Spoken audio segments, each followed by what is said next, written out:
नमस्कार। Question answer series में एक फिर नया क्वेश्चन को हम लोग डील करते हैं। जैसा कि पेपर 2 चल रहा है आप लोगों का, और पेपर 2 2023 में यहाँ से क्वेश्चन आए हैं। यूपीएससी में क्वेश्चन क्या था जरा देखा जाए।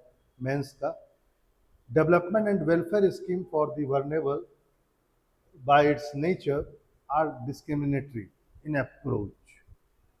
अप्रोच में क्या है, वो डिस्क्रिमिनेटरी है। Do you agree? क्या आप उससे एग्री करते हैं? Give reason for your answer. 250 word में आया हुआ है। वंचितों के विकास और कल्याण की योजनाएं अपनी प्रकृति से ही दृष्टिकोण में भेदभाव करने वाली है। मतलब प्रकृति से ही ये भेदभावपूर्ण है। जो भी विकास योजनाएं होती है वंचितों की, केवल क्योंकि ये टारगेटेड होता है ना, किसी एक स्पेसिफिक होता है, सबके लिए तो होता नहीं है। तो क्या आप इससे सहमत हैं? अपने उत्तर के पक्ष में यानी अपने जवाब के पक्ष में उत्तर दीजिए 250 वर्ड में। ऐसे प्रश्न में आप एक चीज गौर करेंगे कि जो मेजर पार्ट है वह है स्टेटमेंट। वंचितों के विकास और कल्याण की योजनाएं अपने प्रकृति दृष्टिकोण से ही भेदभाव करने वाली होती है, मतलब डिस्क्रिमिनेटरी। तो हम लोग कोशिश करेंगे कि इस चीज को हम लोग इंट्रोडक्शन में जरूर सम्मिलित करें, और इंट्रोडक्शन कोशिश करें इस उत्तर को, जैसा मैं समझ पा रहा हूँ कि इंट्रोडक्शन के साथ ही हम लोग इस बात को भी कोशिश करेंगे प्रूव करने का पहले भाग में कि हाँ ये डिस्क्रिमिनेटरी है, और इंट्रोडक्शन के साथ ही वो चलेगा। लेकिन जब इसका सेकेंड हाफ में आएंगे तब हम कहेंगे कि नहीं, कहीं ना कहीं ये दृष्टिकोण अलग है। देखिए यूपीएससी मध्यम मार्ग जो उत्तर लिखता है, मिडिल पाथ में लिखता है, उसी को नंबर मिलता है। आप चूंकि यह कॉन्स्टिट्यूशन और भारत के विकास के विरुद्ध की बातें होंगी, इसलिए इसके सपोर्ट में बहुत सारा बातें आप नहीं लिख सकते हैं।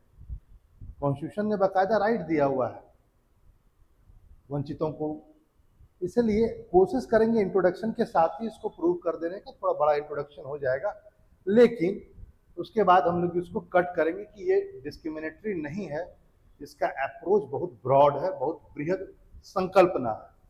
और उसके बाद एक छोटा सा निष्कर्ष जरूर डालें, कंक्लूजन जरूर डालें। तो यहाँ पर हम लोग ऐसा कह सकते हैं कि ये इंट्रोडक्शन है, और यानी भूमिका, यानी कि परिचय। हम लोग इस ढंग से लिख सकते हैं कि सामाजिक न्याय है ना, विकास और कल्याणकारी योजनाओं को लक्षित वंचित वर्गों जैसे महिलाएं, अल्पसंख्यक, एलजीबीटी, बच्चों, आदिवासी आदि के कल्याण के लिए लाई जाती है ना। जो भी सामाजिक न्याय के लिए चीजें आ रही हैं या विकास और कल्याणकारी योजनाएं हैं, वह लक्षित, टारगेटेड, लक्षित वंचित वर्गों, लक्षित और भी है, और वंचित वर्गों के कल्याण के लिए लाई जा रही हैं, जैसे महिलाएं हुए, अल्पसंख्यक हुआ, ये हुआ। और इसी कारण से चूंकि यह लक्षित और वंचित वर्गों के लिए लाई जा रही है सिर्फ, इसने एक विवाद को जन्म दे दिया कि यह भेदभावपूर्ण है ना।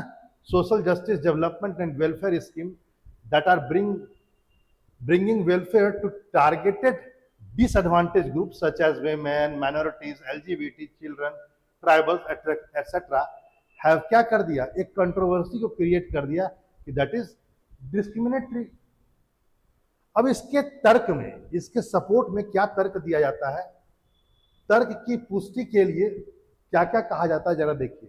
तर्क की पुष्टि के लिए सीमित संसाधन है ना, आर्गुमेंट को सपोर्ट करने के लिए जो हवाला दिया जाता है वो दिया जाता है लिमिटेड रिसोर्सेज, कि हम लोगों के पास रिसोर्सेज तो लिमिटेड है, और आपने क्या किया, उसमें से उठा करके किसी टारगेटेड समूह को दे दिया है ना। तो एक तो ये हुआ, लिमिटेड रिसोर्सेज का हवाला दिया जाता है। दूसरा, केवल इसका दृष्टिकोण क्या है, विजन क्या है, लक्षित है, ओनली टारगेटेड अप्रोच है, तो यह भी बताता है ये कि ये भेदभावपूर्ण है। तीसरा, इसके अंतर्गत प्रतिभाओं की अनदेखी की जाती है, नेग्लेक्ट ऑफ टैलेंट। वाजिब बात है, किसी एक को दे रहे हैं या किसी इनमें से किसी एक ग्रुप को दे रहे हैं, तो टैलेंट तो कहीं ना कहीं टैलेंट से तो आपने ये कर लिया, कॉम्प्रोमाइज कर लिया, तो टैलेंट की अनदेखी हो गया। आगे क्या होता है, आगे हवाला ये दिया जाता है कि भारत में तो वैसे भी सर्वव्यापी बेरोजगारी का स्तर है ना, एबिटिक्वेसिस इन एम्प्लॉयमेंट लेवल है भारत में, ये भी एक बहुत बड़ा कारण है। जब सर्वव्यापी भारत में बेरोजगारी एक बहुत बड़ा कारण है, तो कैसे आप सबके ला सकते हैं। अगला है ये नॉन यूनिवर्सलिटी है इसमें, यानी गैर सार्वभौमिकता इसमें देखी जाती है। सार्वभौमिक तो नहीं है किसी के लिए पूरा सबको एक साथ करके, तो गैर सार्वभौमिक है। लैंगिक विशिष्ट पहल है, ये जेंडर स्पेसिफिक इनिशिएटिव है। आपने भेदभाव किया किसी एक जेंडर को फेवर करने के लिए, मान लेते हैं बेटी बचाओ बेटी पढ़ाओ, जननी सुरक्षा कार्यक्रम तो केवल पुरुषों के लिए है। फिर इसमें और भी है, जैसे वित्तीय आवंटन यानी फाइनेंशियल एलोकेशन का भी हवाला दिया जाता है इसको सपोर्ट करने के लिए, इसको कि पैसा भी सीमित है और आपने क्या किया, उठा करके किसी एक सीमित वर्ग के कल्याण के लिए आपने फाइनेंस को एलोकेट कर दिया। और एट लास्ट हम ये भी कह सकते हैं violation of the fundamental rights of the constitution, ये सब भी कहा जा सकता है। मतलब तर्क की पुष्टि के लिए सीमित संसाधन, केवल लक्षित दृष्टिकोण, प्रतिभाओं की अनदेखी, सर्वव्यापी बेरोजगारी का स्तर, गैर सार्वभौमिकता, लिंग विशिष्ट दृष्टिकोण, वित्तीय आवंटन और संविधान के मौलिक अधिकारों के हनन का हवाला दिया जाता है। इसी सब का तो हवाला आप देते हैं, इसी सब को तो आप रखते हैं जब ये बात बोलते हैं। अगला पॉइंट है, इसी इंट्रोडक्शन को हम लोग एक और काम कर सकते हैं कि हम लोग एक छोटा सा पैराग्राफ, एक सेकेंड पैराग्राफ, इंट्रोडक्शन का मतलब मैं इसको कहूं कि सब पैरा हम लोग बना सकते हैं। क्या है जरा देखा जाए, वो भी सपोर्ट करता है इसको कि यह योजनाएं विशेषाधिकार प्रदान करने पर ध्यान देती है, केवल प्रिविलेजेस प्रदान करने पर ध्यान देती है, और संरचनात्मक जो स्ट्रक्चरल जो भेदभाव है उसको दूर नहीं करती है। भारत में तो शुरू से लिंग, जेंडर, कास्ट, वर्ग और जाति की पहचान के सदस्य को संरचनात्मक भेदभाव के सामना करना पड़ता है शुरू से। असल में क्या, this scheme focus only providing the privileges and do not do way with the structural discrimination, क्योंकि in India members of gender, race, class है ना, ethnic identity face cultural discrimination. वो तो शुरू से किसी एक विशेष लिंग, जाति, वर्ग या जाति से आते हैं तो उसको संरचनात्मक भेदभाव का सामना करना पड़ता है, और जिसका उनके व्यवसाय की क्षमता पर क्या पड़ता है, प्रतिकूल प्रभाव पड़ता है। इन सब के कारण से क्या होता है, which adversely affected their ability to do businesses. तो मतलब कि ये योजनाएं जो है वो केवल और केवल प्रिविलेज प्रदान करती है। वो जो स्ट्रक्चरल, जो सोसाइटी में स्ट्रक्चरल डिस्क्रिमिनेशन जिसके कारण से हो रहा है वो तो नहीं आ पाता है ना। आपने, मैं कहूं तो फर्स्ट पैराग्राफ में आपने इंट्रोडक्शन दिया, इसको सेकंड पैराग्राफ एक छोटा सा बना सकते हैं। हम लोग अब थर्ड पैराग्राफ में आते हैं। थर्ड पैराग्राफ जो बहुत जरूरी है क्योंकि आंसर लिखने में हम लोग बायस न हो जाए, एकदम आपको दोनों एस्पेक्ट लेकर के चलना है। थर्ड में हम लोग को लिखना है कि लेकिन इसको बृहद परिप्रेक्ष्य में समझने, देखने और समझने की आवश्यकता है, but we have to see it in a very broad aspect, not in a narrow aspect, है ना, कि this create a discrimination. We have to see everything in a very broad aspect. पहला है एस्पेक्ट, वह है ऐतिहासिक प्रतिकूलताएं। सच्चाई यह है कि कुछ समुदाय जो हैं को ऐतिहासिक प्रतिकूलताओं का सामना करना पड़ा है, जिसके कारण से उनके राइज के लिए लक्षित योजनाओं की आवश्यकता है। Some community have face historical adversities, वो शुरू से हिस्टोरिकल एडवर्सिटीज फेस कर रहे हैं, इसलिए due to which targeted plan is needed for upliftment. जैसे जनमन योजना फॉर एसटीज, वो शुरू से वो कहीं ना कहीं उत्थान में पीछे रह गए, तो उनके लिए जरूरी है, तो है ना। जैसे कि एससीज का जो प्रोग्राम चल रहा है उनके लिए ये बहुत जरूरी है। आगे, यदि upholding the constitution, second point है, कॉन्स्टिट्यूशन को यदि अपहोल्ड करके रखना है, संविधान को कायम कर रखना भी है, तो ये करना पड़ेगा, क्योंकि भारत का संविधान, खासकर DPSP, director principle of the state, और जो प्रियम्बल है उसके माध्यम से एक कल्याणकारी राज्य को भारत स्टैब्लिश करता है, एक वेलफेयर स्टेट को भारत स्टैब्लिश करता है। और बाकायदा जब आप आर्टिकल 38, 39A, 41, 42 एंड 43 आर्टिकल को यदि आप, चूंकि ये आपके कॉन्स्टिट्यूशन में है और ये भारत को है ना एक वेलफेयर स्टेट को स्टैब्लिश कराने में इसका एक रोल है, तो यदि आपको 38 और 39A, 41, 41, 42, 43 को इस्टेब्लिश करना है तो ऐसी योजनाएं आपको बनानी होगी, क्योंकि ये संवैधानिक आदर्श के अनुरूप है।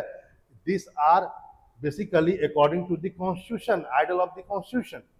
ठीक है, तो संविधान को यदि कायम रखना है तो ये बनाना होगा, क्योंकि ये बताता बोलता है कि वंचित वर्गों के कल्याण के लिए ये सब उठाया जा सकता है। अगला है इंक्लूसिव ग्रोथ। समावेशीय विकास बहुत जरूरी है, क्योंकि आपको पता ही है कि भारत में जीडीपी तो बढ़ रहा है लेकिन असमानताएं भी बढ़ रही है ना। कोई बोला जाता है इंडिया और भारत के बीच में एक गैप है। तो फॉर इंक्लूसिव डेवलपमेंट, समावेशीय विकास के लिए भी ये बहुत आवश्यक है कि जो भी वंचित वर्ग रह गए उनको भी लेकर के, और डिप्राइव्ड क्लासेस जो हैं या वर्नेबल ग्रुप्स हैं जो विकास में पीछे रह गए उनको आगे लाओ। जैसे उस्ताद योजना, उस्ताद योजना मुस्लिम्स के लिए लाया गया है, उनके वेलफेयर के लिए, उनको मॉनेटरी आगे बढ़ाने के लिए, मौद्रिक रूप से आगे करने के लिए। आपको पता होगा इसके सपोर्ट में आप उत्तर भी दे सकते हैं। सच्चर कमेटी की रिपोर्ट आई जिसमें बाकायदा कहा गया था कि मुसलमानों का जो प्रतिशत है नौकरी में कितना है, ऊपर से उनकी आर्थिक स्थिति क्या है। तो इसलिए ऐसी योजनाओं को बहुत जरूरी है कि ऐसी योजनाएं आए जिससे अंतगतवा सबका विकास हो। उस्ताद योजनाएं किसके लिए आया? माइनॉरिटी के लिए आया। जननी सुरक्षा योजना वुमेन्स के लिए आया गया है। और भी आप दे सकते हैं, जैसे मैंने जनमन बोला, बहुत सारी बातें, जैसे कि पोषण कार्यक्रम जितने भी है वो भी है बच्चों के लिए। ये कार्यक्रम से क्या होगा? समावेशीय विकास और समानता कम करने के लिए लाया गया है। इससे क्या होगा? It is design to promote the inclusive growth and reduce inequality. ये जरूरी है। फिर यदि आपको लैंगिक असमानता को दूर करना है, यानी जेंडर इनइक्वालिटी को दूर करना है, जेंडर न्याय को स्टेब्लिश करना है, तो ये भी ये जरूरी है कि भारत में, चूंकि पता ही आपको कि आप इसमें बाकायदा जेंडर गैप रेशियो जो है, जेंडर गैप इंडेक्स का जो भारत का रैंकिंग है, gender gap index GPI index जो है, इसको आप जरूर कोट करें। ये बताता है कि भारत में जेंडर है ना इनइक्वालिटी कितनी है। तो इसके लिए भी बहुत जरूरी है, इसमें बाकायदा आपको लिखना चाहिए एग्जाम्पल में, बेटी बचाओ बेटी पढ़ाओ, बेटी बचाओ और बेटी पढ़ाओ अभियान, ये सब लाया गया है ना। जेंडर इक्वालिटी के लिए भी ये बहुत जरूरी है और इसको लाना पड़ेगा। तो ये सब चीजें आप इसके सपोर्ट में लिख सकते हैं। लास्ट में आपको जरूर कंक्लूजन देना चाहिए, निष्कर्ष, एक निष्कर्ष, अच्छा निष्कर्ष यानी कंक्लूजन एक देना चाहिए। आप ऐसा लिख सकते हैं कि यदि हम लोग नैरो इंटरप्रेट करते हैं, है ना, तो ये डिस्क्रिमिनेटरी लगता है। यदि हम संकीर्ण रूप से व्याख्या करेंगे तो डिस्क्रिमिनेटरी लगेगा, भेदभावपूर्ण लगेगा। लेकिन हमें ब्रॉड वे में सोचना पड़ेगा, और जो भी उत्तर हम लोगों ने लिखा है वो लिख पाएंगे, जो भी बातें हम लोगों ने सपोर्ट में की। क्योंकि ब्रॉड वे में ये इसलिए जरूरी है क्योंकि संविधान की रक्षा करना है, असमानता को दूर करना है, लैंगिक न्याय को स्टेब्लिश करना है, जेंडर है ना जस्टिस को स्टेब्लिश करना है, साथ ही साथ इंक्लूसिव ग्रोथ करना है। इन सब चीज़ों के लिए ये बहुत जरूरी है।